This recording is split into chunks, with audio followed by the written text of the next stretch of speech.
모든 영혼을 구원하시려고 이 땅에 오시었습니다. 하나님께서 예수님 우리 주님을 보내신 이유는 많은 영혼들이 구원을 받도록 하나님의 모든 잃어버린 영혼들을 구원하시려고 이 땅에 오셨고 하나님의 나라를 전파하시려고 이 땅에 오셨고 또한 우리의 죄를 사해 주시려고 십자가에 흘리신 그 보혈의 희생의 대가로 우리의 모든 하나님의 예배하는 예배자들이 하나님 앞에 죄 사함을 받도록 하시기 위해서 그 생명 우리에게 내어주시기 위해서 이 땅에 오셨습니다.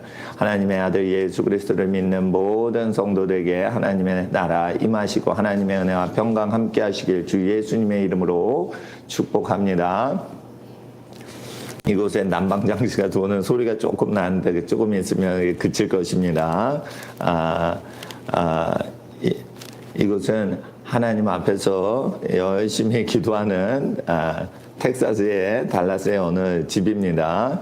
여기서 하나님의 성도의 모든 가정들이 모이는 곳인데 거실에서 여긴 새벽인데 하나님 앞에 여러분과 함께 영상으로 함께 예배드리게 돼서 주님께 감사드립니다. 오늘 하나님의 말씀은 마태복음 24장 3절의 말씀입니다. 마태복음 24장 3절의 말씀입니다. 신약성경 마태복음 24장 3절 제가 받들어 읽겠습니다. 예수께서 감람산 위에 앉으셨을 때 제자들이 종용이 와서 가로되 우리에게 이르소서 어느 때 이런 일이 있겠사오며 또 주의 임하심과 세상 끝에는 무슨 징조가 있사오리까. 자, 어느 때에 이런 일. 그러면은 이런 일이라는 것은 23장을 얘기하는 것입니다. 23장에 38절에 물론 23장은 이제 종교 부패에 대해서 바리새인과 서기관들의 죄악에 대해서 야단치시고 성전에서 책망하시는 설교죠. 그리고 38절까지 계속됩니다. 보라 너희 집이 황폐하여 버림받으리라. 유대인들이 황폐하여 버림받으리라. 이것은 또한 성전이 황폐하여 버림받으리라라는 뜻도 가능합니다. 내가 너에게 이르노니 유대인들에게 이르노니 이제부터 너희는 찬송하리로다 주의 이름으로 오시는 이여 라고 찬송할 때까지 나를 보지 못하리라 하시니라. 예수께서 성전에 나와서 가실 때 제자들이 성전 건물을 가르쳐 보이려고 나오니 대답하여 가라사대 너희가 이 모든 것을 보지 못하느냐. 내가 진실로 너에게 이르노니 돌 하나도 돌 위에 남지 않고 다 무너뜨리우리라. 이렇게 말씀하셨어요. 습니다. 그러니까 성전이 다 무너진다는 것이죠. 성전이 다 무너진다는 것입니다.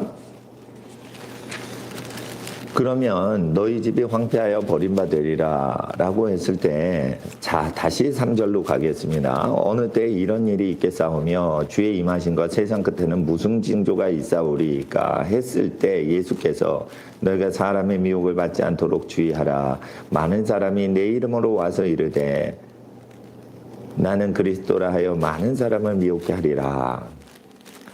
예수님이 그리스도라고 하여서 많은 사람을 미혹게 하리라도 이게 해석이 되고요. 또한 어떤 거짓 선지자가 자기는 그리스도라 하면서 많은 사람을 미혹게 하리라는 뜻도 동시에 되는 구절이에요. 그러니까 많은 사람이 예수님의 이름으로 와서 예수님은 그리스도라고 말하면서, 물론 여기서 예수님이 나라는 존재가 됩니다. 그렇기 때문에 예수님은 그리스도라고 하면서 많은 사람을 미혹하는 해석도 가능한 것이에요. 이렇게 예수 그리스도의 이름으로 와서 거짓 선지자들이 많은 사람을 미혹하는 현상이 일어날 때 성전이 파괴된다는 것입니다. 물론 이건 유대에 있는 성전이 파괴된다는 뜻도 있지만 AD 70년경에 티투스 장군이 와서 예루살렘 성벽을 다 허물고 서쪽 벽 빼놓고는 다 무너져요. 성전은 다 무너집니다. 그런데 이게 AD 70년경의 사건을 예언하시는 게 아니고 성전이 다 무너지는 거, 돌 하나도 남지 않고 다 성전이 실제 무너지고 외벽 서쪽 벽만 무너지지 않게 하세요. 근데 왜 서쪽 벽 무너지지 않았냐?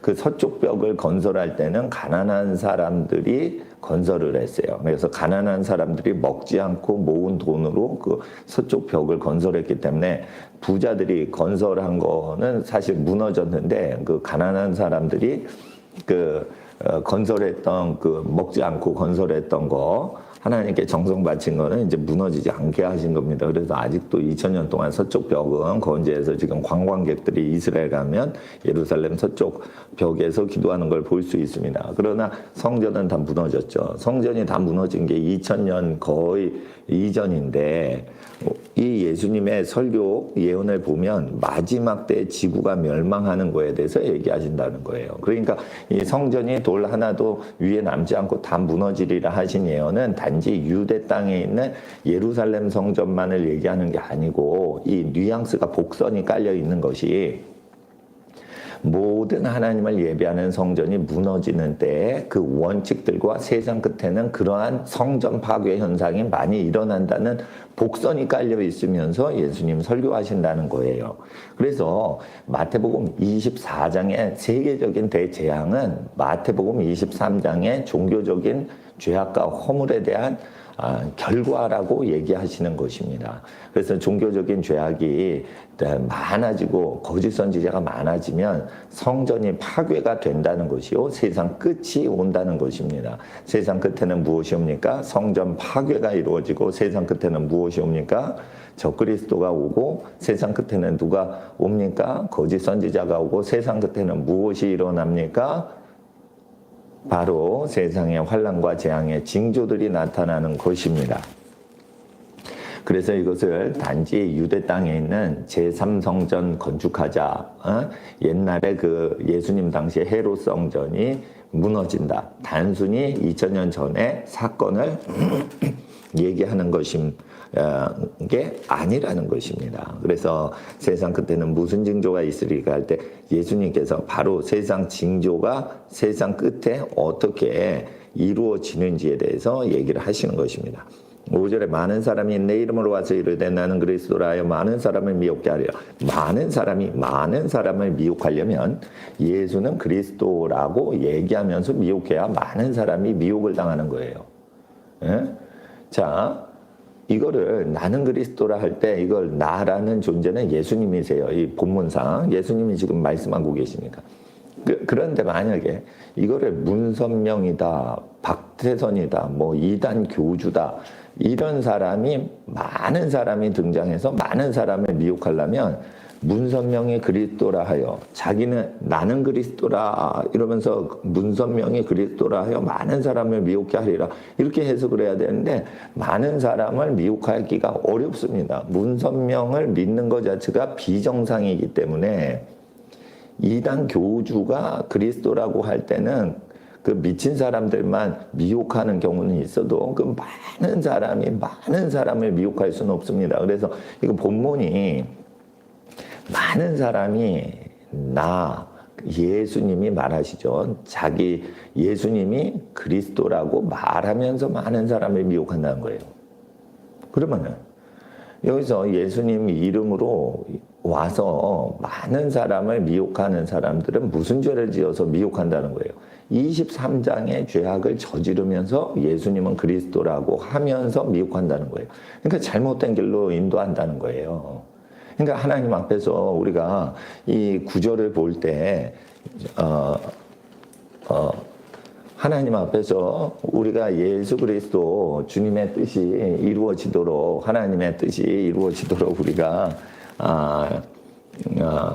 해석을 하려면 여기 6절에 보세요. 난리와 난리 소문을 듣겠으나 너희는 삼가 두려워 말라. 이런 일이 있어야 될 끝은 아직 아니니라. 7절을 우리가 함께 다 읽어보겠습니다.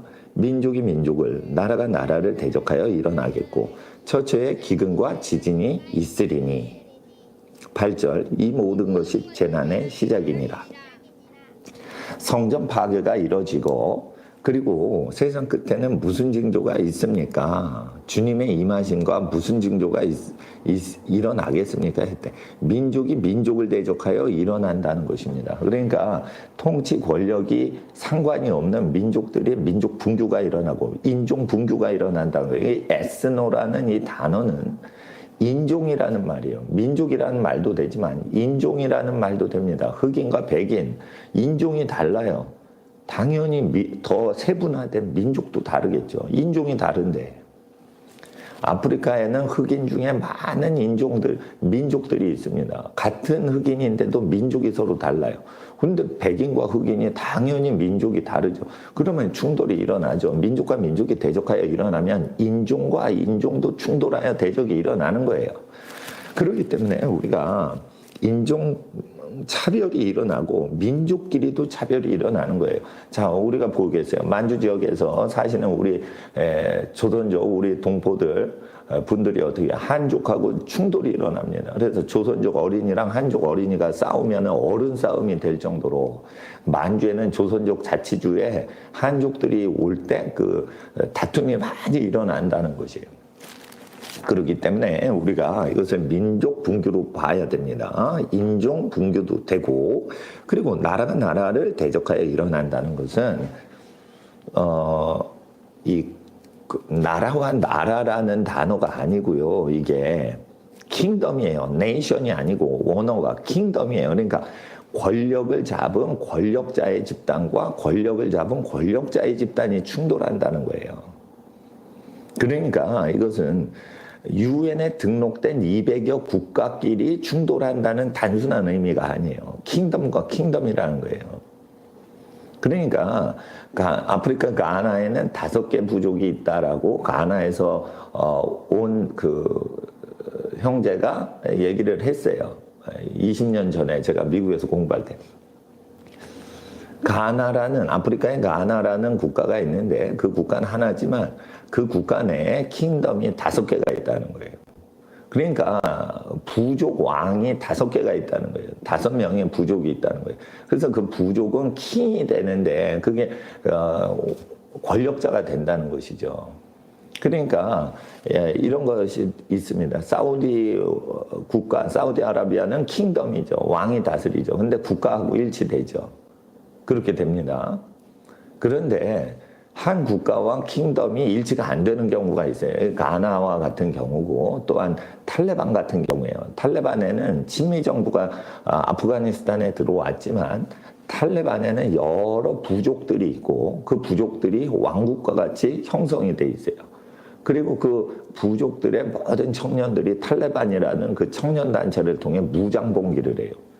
그럴 때 이 카불 중심으로만 미군이 통치를 하지 전체 시골 지역은 탈레반이 숨어 있기 때문에 그게 왕국이 돼버렸어요. 그러니까 왕국과 왕국이 충돌하는 거예요. 카불 정부와 반카불 정부가 충돌하는 거예요.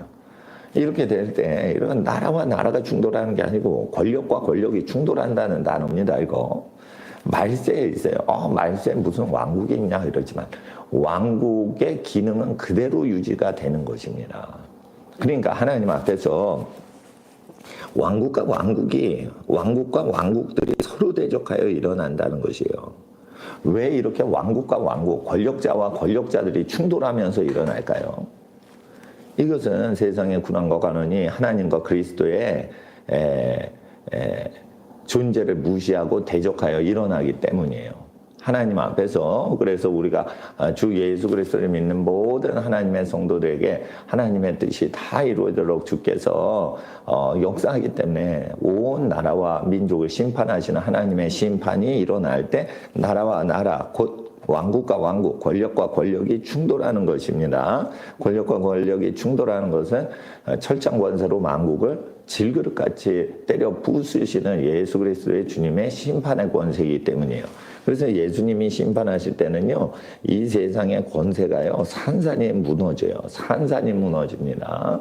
그래서 하나님 앞에서 이 세상의 권세가 산산이 무너지도록 예수 그리스도께서 철장을 휘두르실 때 그 철장 휘두르시는 권세에서 국가가 파괴되는 증세가 강력해지는 것입니다. 그래서 우리가 하나님의 아들 예수 그리스도의 권세가 어떤지를 아는 것이에요. 국가가 허물어지고 국가가 흔들릴 때도 그리스도 예수께서 통치하심을 우리는 믿어야 되는 것입니다. 그러니까 하나님 앞에서 우리가 하나님 앞에 늘 깨어 기도하셔야 되는 것입니다. 9절에 그때 사람들이 너희를 그리스도인들을 환난에 넘겨주겠으며 너희를 죽이리니 이렇게 돼 있어요. 그러니까 이 나라가 민족이 충돌을 하고 왕국과 왕국이 권력자와 권력자가 충돌하여 일어날 때 어떤 증세가 일어나요? 기독교인들을, 예수님을 잘 믿는 사람들을 넘겨준다 이거예요. 재판에 막 넘기는 그런 고소 사건, 고발 사건이 막 일어나면서 어떻게 해요? 이게 재난의 시작인 거예요. 그리고 어디까지 가요? 너희를 죽이리니, 그리스도인들을 죽이리니 너희가 내 이름을 위하여 모든 민족에게 미움을 받는 사건이 일어날 것이다. 그러니까 모든 민족이 예수 그리스도 주님을 믿는 사람들을 미워하는 증세가 말세, 멸망의 때는 일어난다는 것이에요. 멸망의 사건이 일어날 때는 생명을 갖고 있는 예수님 믿는 사람들을 미워한다는 거예요. 멸망당할 사람들이. 그러니까 말세 예수 그리스도를 믿을 때 예수님의 이름을 위하여 미움을 받는 증세가 일어난다. 그것이 언제다? 성전이 파괴되는 때다. 성전이 회파되는 때다. 세상 끝이다. 예수님의 임하시는 때에 그런 증세들이 일어난다라는 것입니다. 예수 그리스도를 믿는 사람들을 대적할 때 예수님이 재림하신다라는 것입니다. 다시 한번 기억을 하시겠는데 3절에 주의 임하심과 세상 끝에 무슨 징조가 있으리까 할 때, 주님이 재림하실 때 무슨 징조가 있으리까? 예수님을 믿는 사람들을 예수님을 믿지 않는 사람들이 미워하리라. 이렇게 되는 것입니다. 자, 10절에 이제 중요하게 들어갑니다. 그때 예수 그리스도를 믿는 사람들을 박해하고 미워하는 그때 많은 사람이 시험에 빠져 서로 잡아주고 서로 미워하겠으며. 자, 보세요. 지금 법무부 장관하고 검찰총장하고 같은 업무를 보는 비슷한 사람끼리 막 서로 싸웁니다. 이게 서로 잡아주며 서로 죽이려고 하고 서로 미워하는 증세들이 많은 사람이 시험에 빠져 당하게 된다라는 것입니다. 자중지난이 일어난다는 것이에요. 자업자득 자중지난이 일어난다는 것이에요. 자기 중에서 난이 일어나는 거예요. 그러니까 외적하고 대항해서 전쟁이 아니고 자기끼리 전쟁이 일어나고 군대와 군대끼리 싸우는 거예요. 자기 군대 안에서 분쟁이 일어나는 거예요. 자기 행정부 안에서 분쟁이 일어나는 거예요. 그렇게 될 때 세상 끝의 증세다. 그래서 예수님께서 심판하러 오실 때는 세상에 분열 증세가 일어난다. 분열 증세가 일어난다. 라는 것입니다. 또한 거짓 선지자가 많이 일어나 많은 사람을 미혹하게 하겠으며. 그러니까 거짓 선지자가 일어난다는 거예요. 거짓 선지자는 누구일까요? 다른 영을 받았는데 예수님의 이름으로 많은 사람을 미혹하는 것까지 여기 포함이 된 거예요. 여기 예수님의 이름을 믿지 않는 불교나 이슬람의 거짓 선지자를 얘기하는 것이 아니에요. 예수님의 말씀을 따르지 않으면서 예수 그리스도께서 육신 안에 계신 것을 부인하면서 다른 영으로 예언하는 자들이 나오는 것을 요한 1서 4장 1절 이하에 우리는 볼 수가 있는 것입니다. 그래서 저 그리스도의 영은 이것이니 그리스도께서 육체 안에 오신 것을 부인하는 자다. 시인하지 않는 자마다 저 그리스도라라고 했어요. 거기서 예수 그리스도께서 육체로 오신 것이 아니고 육체 속에 오신 것. 그래서 어떤 선지자가 있을 때 그 사람 몸 안에 그리스도가 오신 것을 육체적 차원에서 증거하라는 거예요. 육체로서 하나님의 계명을 지키는 것을 나타내라는 것이에요. 성령이 육체로 오셨으면 그 성령을 통해서 알게 된다는 거예요. 성령으로 말미암아 그가 예수님이 우리 안에 계신 걸 우리가 알 수 있는 내용에 대해서 3장 마지막 끝에 요한일서 3장 마지막 끝에 얘기하시고 4장 1절에 그 3장 마지막 끝절을 성취하지 못하는 자가 4장 1절에 그리스도라. 그러니까 성령이 우리 몸 속에 오심으로 그리스도께서 우리 안에 거하시는 것을 증거한다 해놓고 4장 1절에 거짓 선지자는 그 증거를 못 내놓는다. 그러니까 증인하는 사람들은 그리스도가 자기 몸 안에 계신 거, 자기 안에 계신 걸 나타내야 되는데 육체 차원으로 자기 육체 안에 그리스도가 성령으로 오신 것을 못 나타낸다. 그러면서 예언을 한다. 산상수훈을 증거도 못하면서 산상수훈 증거를 못하는 상태에서 아주 쪽집게 점쟁이 예언같이 예언을 한다. 라는 것입니다. 그래서 예수 그리스도께서는 예수님의 말씀을 지키지 않고 가르치지 않는 사람에게 예언의 영을 주시지 않는다. 예수의 증거는 예언의 영인데 예수님이 증거하신 내용을 그대로 따를 때 예언의 영이 오는 것이지, 예수의 증거가 예언의 영이고 예언의 영은 예수를 증거하는 것입니다. 계시록 19장에 우리가 하나님 앞에서 그와 같이 계시록에 다시 확인을 해 주시기 때문에 말세에는 예언 사역이 많아지는데 잘못된 예언 사역이 많아진다. 예언 사역이 없어지지 않아요. 말세는 예언 사역이 많아지는데 잘못된 사람들의 예언 사역이 많아진다라는 것입니다. 그럴 때 고린도전서 12장에 13장에 14장에 예언을 폐지하면 안 된다라고 되어 있습니다. 예언하기를 사모하라 했습니다. 또한 예언을 할 때는 검별을 받고 분별을 받기 위해서 한 명씩 예언하라 했습니다. 이것은 무엇입니까? 단체로 예언하는 거 없습니다. 예언은 한 사람 한 사람이 자기가 책임을 지고 예언을 해야 되는 것입니다. 물론 예언이 서툴러서 안 이루어질 수도 있고, 또 요나처럼 40일 있으면 니느웨가 멸망을 당한다 말했는데 니느웨 백성이 회개를 함으로 멸망 사건이 40일 안에 이루어지지 않은 경우도 성경에 기록이 되어 있습니다. 그러나 예언의 목적은 무엇이냐? 하나님께 돌이키는 거예요. 예언을 해서 그 성취가 이루어짐으로 하나님께 돌이켜지도록 하는 것이에요.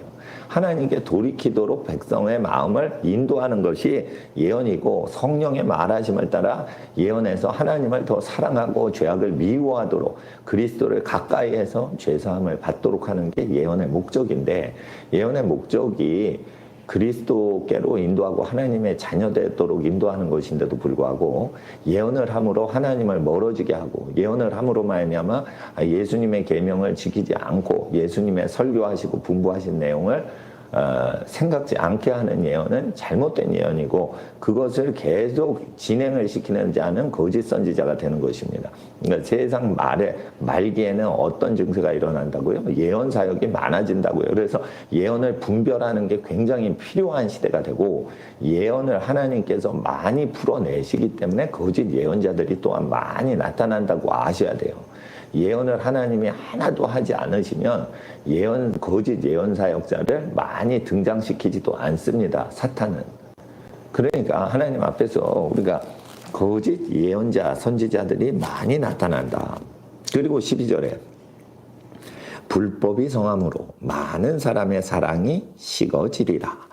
불법이 성한다 하였습니다. 불법이 성함으로 많은 사람의 사랑이 식어지리라. 여기서 아놈이라고 되어 있어요. 무법이 성하여 많은 사람의 사랑이 식어지리라. 이 무법은 뭐냐?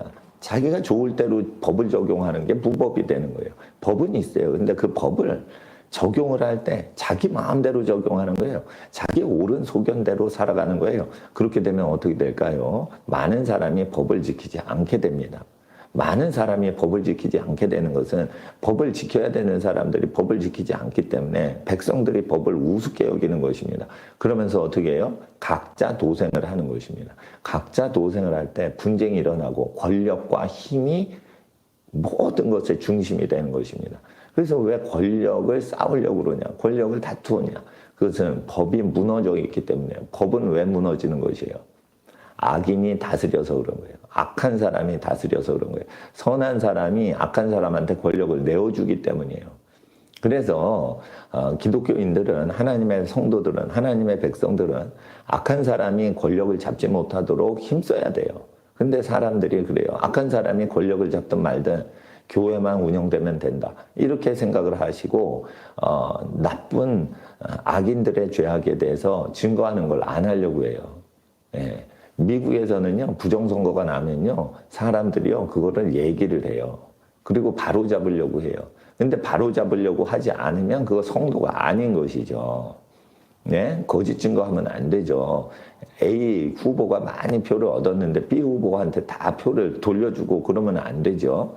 한국도 마찬가지죠. 그런데 그런 얘기를 못하게 하는 것이죠. 컴퓨터 디지털이 통제가 이루어지면은 그 모든 것을 더 조작을 하려고 그래요. 그러니까 권력은 모든 것을 다스리는 건데, 조그만 점수 올리려고 해도 학생들이 컨닝하거나 치팅을 하는데, 권력을 다 쥐을 때 그 치팅을 안 하겠어요? 컨닝을 안 하겠어요? 부정선거 안 하겠어요? 부정선거 하지요. 그러니까 욕심이 많은데 욕심 없는 사람은 부정선거 안 하죠. 그러나 양심이 곧지 않고 욕심이 많은데 어떻게 부정선거를 안 한다고 가정을 하겠습니까? 무법이 성한다는 거예요. 무법 상태가 많아지므로 많은 사람의 사랑이 식어지리라. 그러니까 사랑을 해봤자 이것이 덕을 세우지 않으니까 사람이 냉랭해지는 증세가 이루어지는 거예요. 마지막 때는. 그래서 마지막 때가 될수록 피차 서로 뜨겁게 사랑하자라고 베드로는 자기의 서신서에 증거를 하고 있는 것입니다. 마지막 때다, 마지막 말세다. 그러니까 피차 뜨겁게 서로 사랑하자. 사랑은 무엇입니까? 잠언 말씀에 허다한 죄를 덮는 것입니다. 사랑은 허다한 허물을 덮는 것입니다. 죄와 허물을 덮는 것입니다. 그것이 사랑인 것입니다. 그래서 사랑은 모든 사람들의 허물과 죄를 용서해주고 하나님 앞에 거룩하신 예수 그리스도를 쫓아가는 것이 하나님의 사랑인 것입니다. 그런데 불법이 성함으로 무법이 성함으로 많은 사람이 냉랭해지는 것입니다. 사랑이 식어진다는 건 사람이 차갑게 된다는 것입니다. 그럴 때 그러나 끝까지 견디는 자는 구원을 얻으리라. 이것은 무엇이냐? 사람이 냉랭하게 살고 차디차게 살아갈 때도 끝까지 견디고 믿음과 소망과 사랑으로 끝까지 자기 위치를 흔들리지 않고 반응하고 하나님의 사랑과 이웃 사랑으로 반응하는 사람, 구원을 얻는다는 것입니다. 구원은 믿을 때 얻죠. 근데 뭘 믿으라는 거예요? 예수님 설교가 하나님 가장 사랑, 이웃을 내 몸과 같이 사랑. 그렇게 살아가라고 하신 분부하신 말씀을 믿고 살아가면서 회개하고 고치고 넘어져도 일어나고 넘어져도 일어나면서 계속 하나님 우선주의로 살아가려고 하고 이웃은 나와 같이 대우하려고 애를 쓰면서 살아가는 생활. 그래서 넘어져도 일어나고 넘어져도 다시 해보려고 하는 그것이 믿음이라는 것입니다. 그래서 행위가 완전하지 않을지라도 하나님을 가장 최우선적으로 사랑하고 이웃을 내 몸과 같이 사랑하려고 하는 그러한 시도를 할 때 그게 믿음인 것입니다. 끝까지 견디는 자는 하나님이 너 믿었구나 하고 구원을 주시는 것입니다. 여러분을 속상하게 하는 사람이 옆에 있습니까? 여러분 기회가 온 것입니다. 하늘나라 상급을 찾을 기회가 온 것입니다. 그 사람의 허물을 용서하시고 잊어버리시고 하나님 앞에 나아가십시오. 하나님 앞에 나아가십시오. 그 좌파 세력들이 부활절 예배드린 목사님들을 고발하고 고소를 했습니다. 그럴 때 너무너무 하나님의 복음 증거하는 게 중요한데 계속적으로 고소 고발 사건이 일어날 수도 있기 때문에 저는 일단은 고소 고발 사건이 일어나면은 그게 더 진행이 되지 않도록 외국에서 설교를 하는 것입니다. 그런데 하나님 앞에서 좌파 독재가 하나님의 말씀을 대적할 수가 없고 방해를 할 수가 없어요. 왜냐하면 인터넷으로 이렇게 설교를 하면은 사람을 협박하거나 괴롭히기가 어렵게 됩니다. 그래서 하나님 앞에서 우리가 멀리 있거나 가까이 있거나 하나님 앞에서 애를 쓰는데 성도님들 국내에서 하나님 앞에서 거룩의 의를 위해서 투쟁하시는 목사님들과 선교사님들 정말 위대하시고 귀하시고 제가 감사를 드립니다. 저보다 훌륭하신 목사님들 국내에서 이렇게 목회를 하시고 그러시니까 제가 늘 그분들께 감사를 드리고 또한 그분들 위해서 기도하는 마음입니다. 또한 제가 복음을 증거하는데 현 정부를 안 좋게 얘기하고 좌파 정부를 안 좋게 얘기할 때 물론 좌파 분들은 분노를 하고 저를 미워할 수 있고 정광훈 목사님만큼 미워하진 않더라도 저를 미워하고 괴롭히려고 하겠죠. 자기들이 살려면 자기를 반대하는 사람을 죽이고 싶은 생각이니까. 그러나 하나님 앞에 우리가 누구를 미워해서는 안 되는 것입니다. 누가 나를 자기 자신을 여러분을 미워할 때 그 미움에 휘둘리지 않도록 조심하셔야 됩니다. 더욱더 하나님을 사랑하고 우리의 마음을 붙들어 하나님 앞에 예수 그리스도 앞에 바쳐야 되는 것입니다.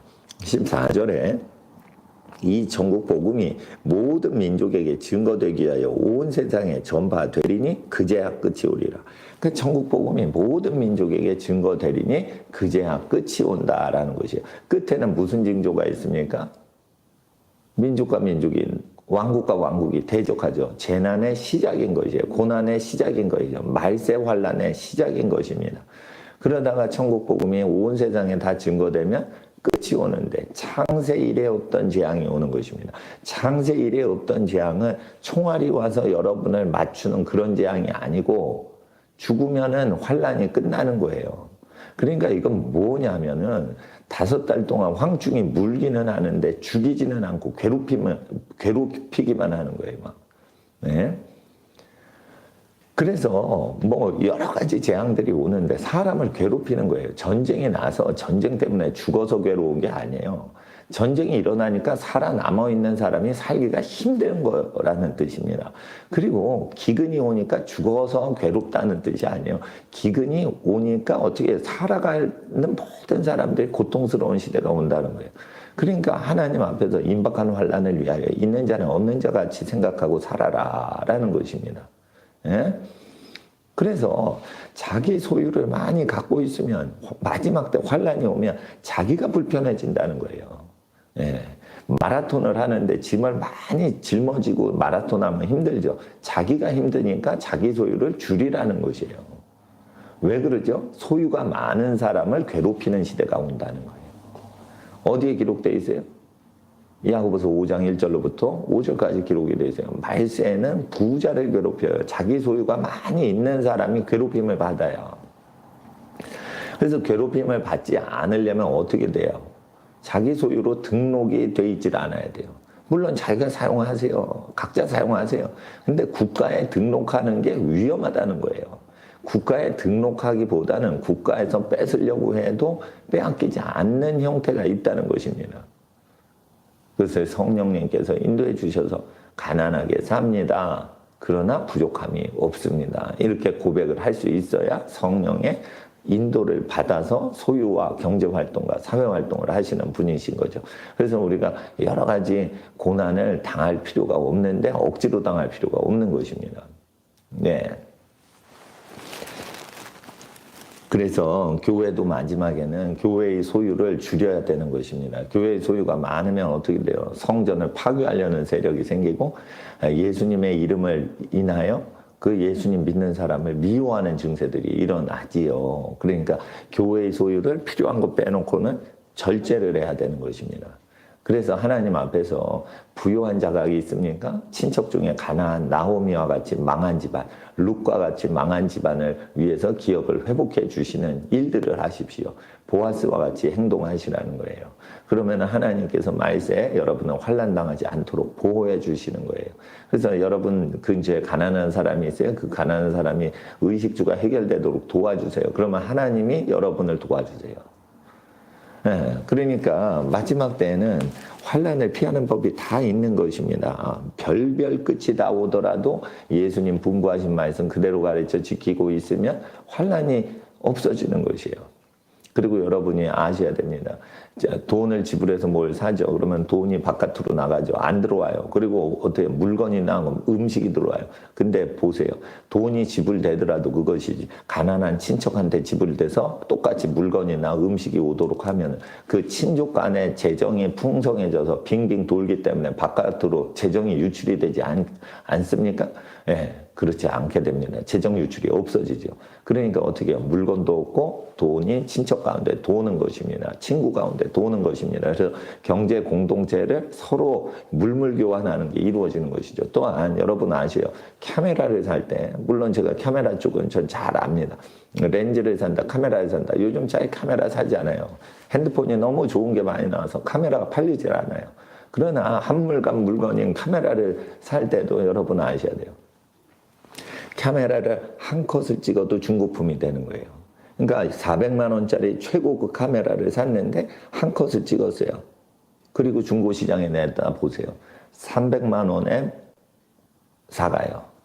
예를 들어 보자 이거예요. 그러면은 한 컷, 두 컷만 찍고 중고시장에 내놓은 300만 원짜리를 사는 것이 400만 원짜리 한 번도 손때가 안 묻은 거랑 기능 차이가 거의 없어요. 그렇기 때문에 하나님 앞에서 중고 물물 교환하는 것이 굉장히 말세는 지혜로운 방법인 것입니다. 그리고 그게 물건과 물건을 교환하면 아예 돈도 필요 없어요. 그렇게 되기 때문에 그런 중고 물물 교환을 활성화시켜 가지고 부자들도 쓸데없는 물건이 많아지지 않도록 그걸 관리를 하셔야 돼요. 예. 그리고 의식주는 자체 해결을 하기 위해서 그걸 취미 활동으로 의식주를 활동을 하는 것이지 직업으로 돈을 벌기 위한 중간 매개로 의식주를 활용하면 안 좋아요.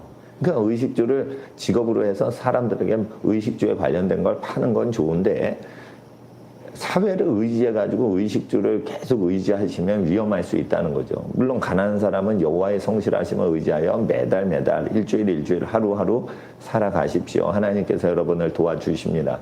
그러나 여러분에게 소유권이 왔을 때 그 소유가 자유를 많이 가졌기 때문에 자유가 제한을 받는다라는 시대가 온다는 거예요. 바로 이 시대인 거예요.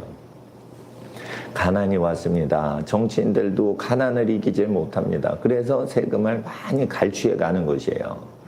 유럽에서는 세금을 걷어서 정치하는 시청을 라트하우스 그 쥐집이라고 그래요. 생쥐들이 사는 집이다 이거예요. 그래서 뭔가 이렇게 갉아먹고 훔쳐가고 이런 존재들이라 이래가지고 라트하우스라고 그걸 칭하는 것입니다. 여러분 아시겠어요? 마지막에는 중세 유럽에 있었을 때의 그 라트하우스에 대한 비유처럼 권력자에 대해서 좋은 소리를 안 해요. 그러니까 권력자들이 어떻게 했어요? 포악하게 횡포를 하는 것이에요. 자기가 인정받지 못하니까 어떻게 해요? 정적을 제거하려고 난리를 치는 거예요. 그럴 때 누구부터 괴롭히겠어요? 옳은 소리 하거나 부자인 사람을 괴롭힌다는 거예요. 그러니까 부자는 조심하셔야 돼요. 몸을 사리셔야 돼요. 그래서 야고보서 5장 1절부터 5절까지 부자에 대한 재앙이 온 세계에 일어난다고 기록이 되어 있는 것입니다. 지금 녹화를 하고 있는데 생방송 중입니다. 옆에 난방이 새벽인데도 돌고 있는데 중앙난방이라 이 소리를 제가 끄진 못하니까 불편하시더라도 이제 같이 말씀에 집중하시면 되시겠습니다. 15절 그때에 원문에는 그때가 있습니다. 그때에 그러므로 너희가 선지자 다니엘의 말한 바 멸망이 가능한 것이 거룩한 곳에 선 것을 보거든. 거룩한 것은 어디일까요? 성전이죠. 멸망이 가능한 것은 무엇일까요? 다니엘의 말한 바 우상이죠. 우상인데 우상 중에 가장 큰 우상이 뭘까요? 출애굽기 32장에 다니엘서의 금신상이에요. 금으로 만들어요. 금에 미치는 거예요. 금에 미치는 거. 돈에 미치는 거예요. 번쩍번쩍한 돈에 미치는 거예요. 그러니까 돈을 쌓아놓는 것이 거룩한 곳 성전에 선 것을 보면 16절 그때 유대에 있는 자들은 산으로 도망할지니라. 복음 증거가 온 세상에 전파되리니 그때 끝이 오겠고 끝에는 또한 그때 무슨 일이 일어나요? 유대 땅에 다니엘의 멸망에 가증한 예언한 우상이 쓴다는 거예요. 그런데 유대에 있는 사람은 산으로 도망하라 이런 거예요. 확실히 예루살렘에 우상이 쓰긴 씁니다. 그런데 이것은 전 세계에 일어나는 일이기 때문에 우상 숭배가 전 세계 하나님을 예배하는 곳에 일어난다는 것이에요. 그러면 어떻게 돼요? 죄를 청소하고 죄를 걸러내는 일을 하는 성전이 죄를 걸러내지 못하면 끝이 온다는 것이에요. 왜 끝이 와서 하나님이 세상을 심판하시는지 아시겠죠? 교회가 기능이 중단되면 그때 끝나는 거예요. 네, 독소, 죄악을 걸러내는 기능이 뭐예요? 몸에서 간이나 신장 이런 거죠. 간은 독소를 제거해요. 신장은 독소를 제거하는 거예요. 근데 간이나 신장은 오래 참는 기능이 있어요. 근데 오래 참다가 죽으면은 사람이 죽어버린단 말이에요. 그러니까 많이 먹는 사람은 간이나 아무거나 막 먹는 사람은 간이나 신장이 손상을 받을 수가 있으니까 하나님 앞에 정결한 음식만 드셔야 돼요. 네. 그래서 이와 같이 간과 신장의 기능, 독소를 제거하고 죄악을 제거하고 하는 기능이 있어요. 온 세상에. 그게 교회예요, 교회. 교회란 말이에요. 예? 간과 신장처럼 독소를 제거하고 허물과 제약을 덮어주고 살려주고 사면을 해주고 하는 기능이 있는 데가 있어요. 그거 어디예요? 가정이에요. 가정. 가족 식구를 용서하게 돼 있어요. 아무리 싸워도 가족 식구는 그냥 싸울 수가 없어요. 그런데 가정과 교회가 죄악으로 우상 숭배를 한다는 거예요. 왜? 그렇게 될 때 세상 끝이 오는 것입니다. 그리고 가정과 교회를 파괴하려고 하는 정치인들은 무엇이에요? 세상에 재앙을 몰고 오는 정치인들인 것입니다. 그러니까 교회를 파괴하고 가정을 파괴하고 그런 나쁜 짓을 하려는 것을 그걸 허락하는 정치는 뭐예요? 재앙을 가져오는 것입니다. 자, 간음을 하면은 처벌하지 않는 나라를 만들자. 그래서 몇 해 전에 헌법재판소에서 간음을 처벌하지 않는 나라를 만들어야 된다라고 판사들이 외쳤죠. 그 사람들이 적그리스도인 거예요. 적그리스도. 죄악을 걸러내는 기능인 가정을 파괴하려는 거예요. 교회를 파괴하려는 기능이 지금 현 정부에 있어요. 그러면 현 정부는 무슨 정부예요? 적그리스도의 정부예요. 적그리스도의 정부에 가담하면 그 교회들도 배도를 한 거예요. 그러니까 현 정부에 도움을 요청하거나 도와주거나 하시면 부분적으로 적그리스도한테 후쿠가 걸리는 거예요. 그냥 에? 갈고리에 그냥 낚이는 거예요. 낚이는 거. 교회가 조심해야 돼요. 지금 앞으로 교회는요 세무서에 등록하지 마세요. 그냥 성도들 모여서 그냥 예배 드리세요. 중국의 가정교회처럼 삼자교회처럼 중국 등록 공산당 국가에 등록하지 마시란 말이에요. 왜 세무서에 등록하지 마시라고요. 에? 근데 왜 교회가 자꾸만 세리한테 허락받고 교회를 운영해요? 존심도 없이. 하나님 앞에서 성도들 두세 명이 모이면 그게 교회인 것입니다. 그때에 우상 숭배가 성전 안에 있을 때 16절 유대에 있는 자들은 산으로 도망할지어다. 17절 지붕 위에 있는 자는 집 안에 있는 물건을 가지러 내려가지 말며. 왜 이런 일이 있을까요? 밭에 있는 자는 겉옷을 가지러 뒤로 돌이키지 말지어다. 뭐가 생각됩니까? 뒤를 돌이킨다. 롯의 철을 생각하라. 하나님은 그렇게 얘기를 하십니다. 그 왜 그러죠? 그 물건에 저주가 있기 때문이에요. 물건에 저주. 사고 팔고 그러면서 그 물건 갖고요. 전부 고리대금을 하는 거예요. 그러니까 물건 자체가요. 빚을 돌려막는데 아주 매개체가 되는 거예요. 응? 그러니까 하나님의 진노가 임하는 거예요. 그런 짓거리를 구약 때 고라가 했어. 고라가. 그러니까 고라와 그 관련돼 있는 사람들의 모든 물건까지 땅이 갈라지면서 산채로 음부에 빠지면서 다 죽여버리고 다 삼켜버리게 하세요. 말세 무슨 현상이 일어나요? 물건 숭배를 하고 물건을 소중히 여기면서 우리는 거룩하다 이러면서 성전 일을 하려는 자들이 일어나는 거예요. 성전에 봉사를 하면서 어떻게 해요? 물건 갖고 돌려막기를 하고 뭐 카드 갖고 돌려막기를 하고 그런 카드업을 하고 사채업을 하고 일수를 빌려주고 이러는 나쁜 사람들이 교회 일을 한다는 것이에요. 예? 그럴 때 그걸 고라자손이라고 그러는 거예요. 싹 갈라져가지고 땅이 다 잡아먹는단 말이에요. 그러니까 탐욕을 가지면 안 되는 거예요. 탐욕을 가지면 투기하는 투기성 투자 사업 있죠. 그런 거 하는 사람들이 교회 헌금을 운영하고 교회에서 지도자다 이러면서 외치는 자들이 나오는 거예요. 큰일 나는 거예요. 근데 그 사람들이 왜 인정을 받냐? 돈을 많이 버니까. 그게 뭐예요? 거룩하다 하면서 고라당이에요. 고라당은 근데 르우벤 지파의 아비압인가? 그 여러 사람하고 이렇게 당을 짓잖아요. 그러니까 고라 자손은 레위인 중에 기름 부음 받지는 못했지만 기름 부음을 받은 아론 제사장들을 섬기는 일이에요. 근데 섬기는 일을 하는데 기름 부음 받지는 않았어. 근데 그 사람들이 똑같이 모세와 아론하고 똑같이 행세하려고 그래요. 그러다 다 죽는데 물건까지 다 삼켜 먹어요.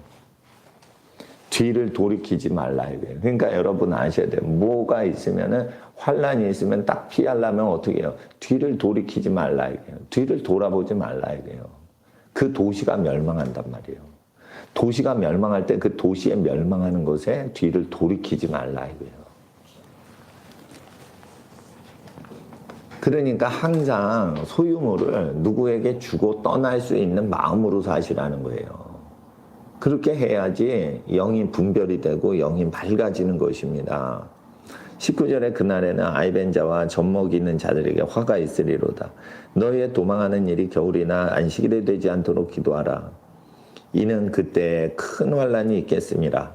창세로부터 지금까지 이런 환란이 없었고 후에도 없으리라. 마지막 환란입니다. 7 인의 재앙, 7 나팔의 재앙, 7 우레의 재앙, 7 대접의 재앙, 28차례가 휩쓸고 지나가는 대재앙입니다. 창세 이래 이런 것이 없었고 후에도 없으리라 하셨습니다. 그것이 복음이 온 세상에 전파되면 끝이 오고 그때 일어나는 환란입니다. 뒤를 돌아보지 않고 도시 멸망에서 피하라고 하시는 것입니다.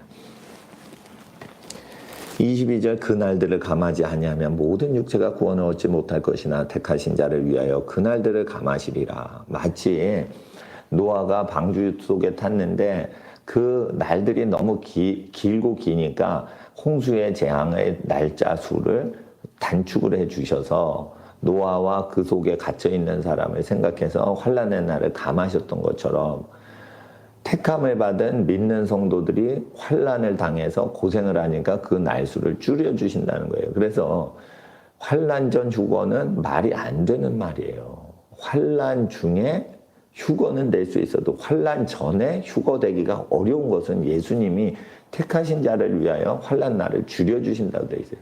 들림 받아가지고 천국에 있는데 무슨 환란 날이 줄일 필요가 있어요.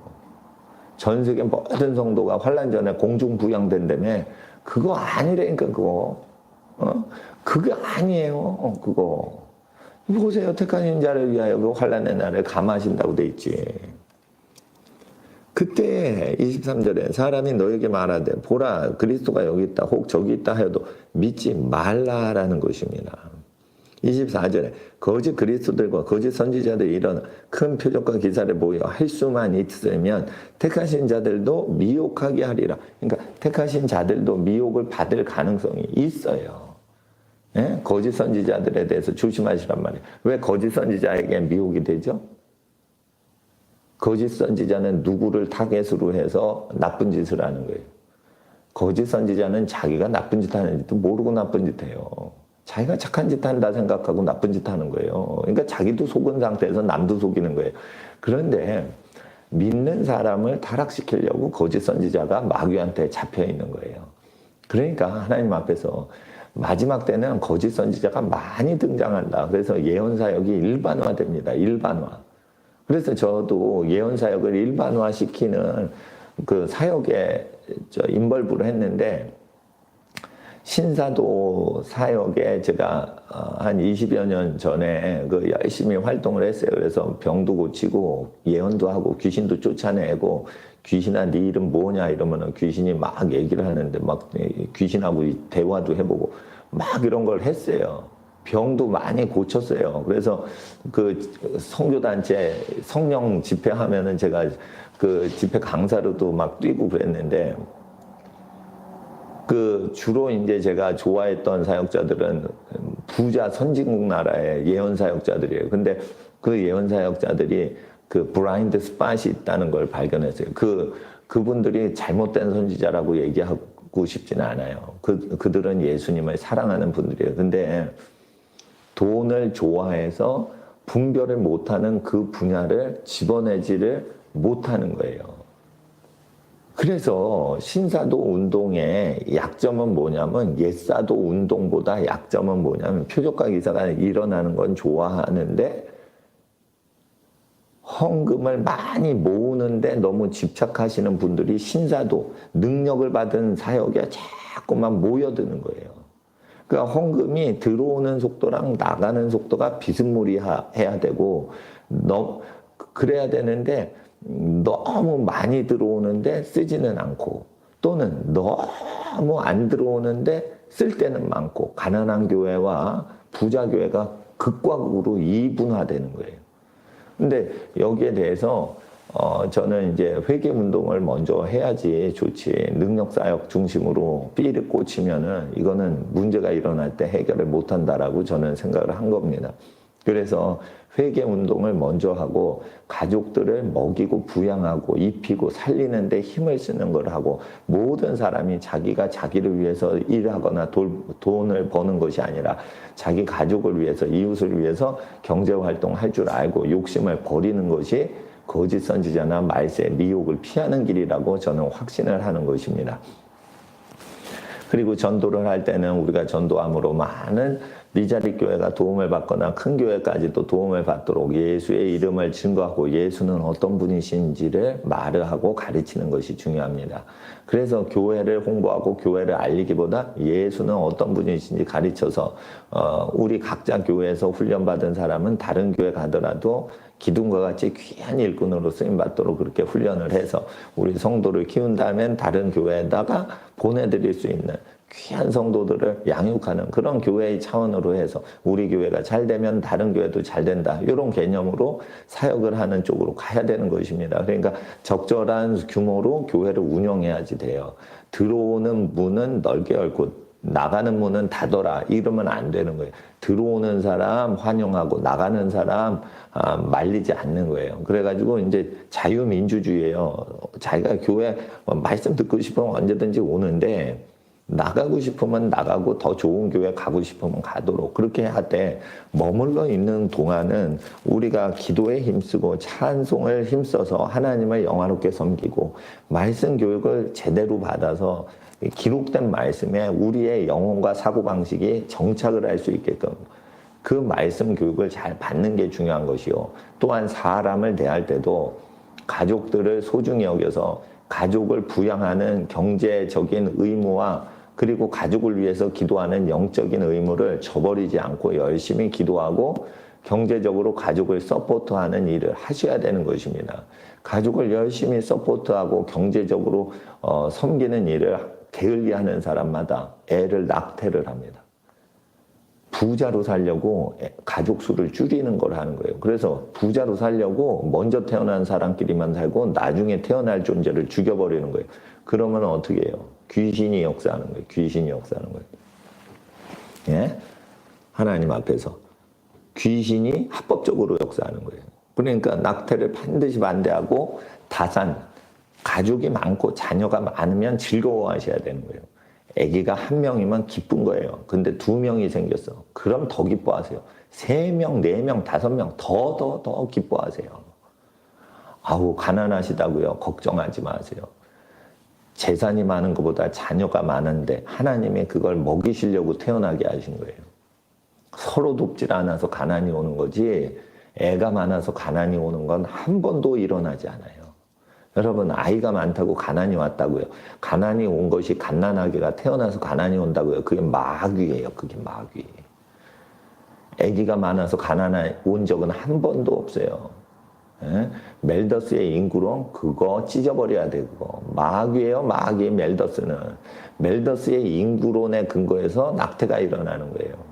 여러분, 애를 여성이 낳아봤자 10명을 낳아요.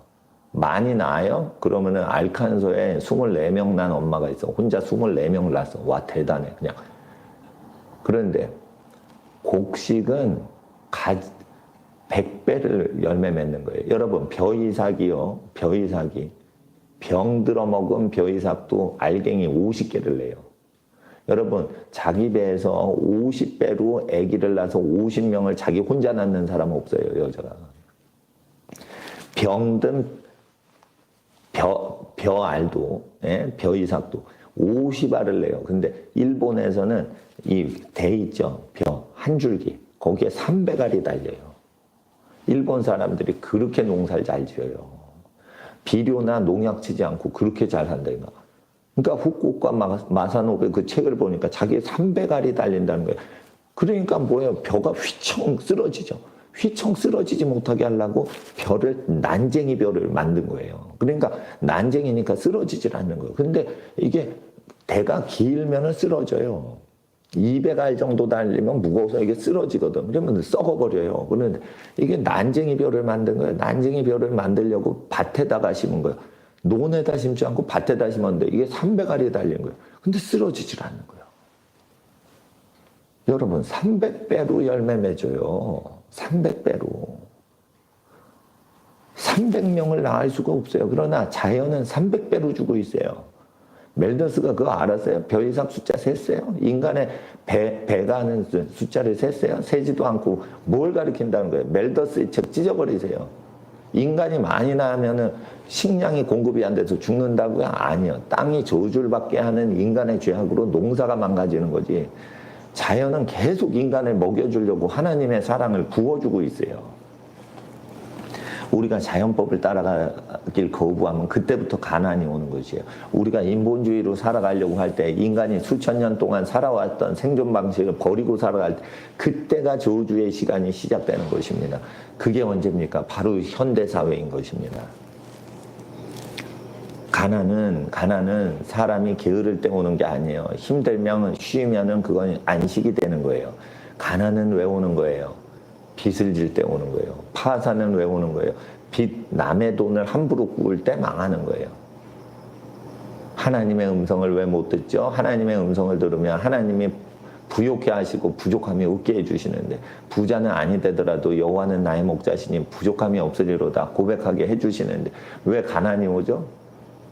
욕심이에요. 욕심을 버리셔야 돼요. 욕심을 버리면 부유하게 살게 돼요. 넉넉해요. 부족함이 없게 돼요. 그런데 왜 욕심을 갖죠? 여러분이 세상에서 듣고 와서 그래요.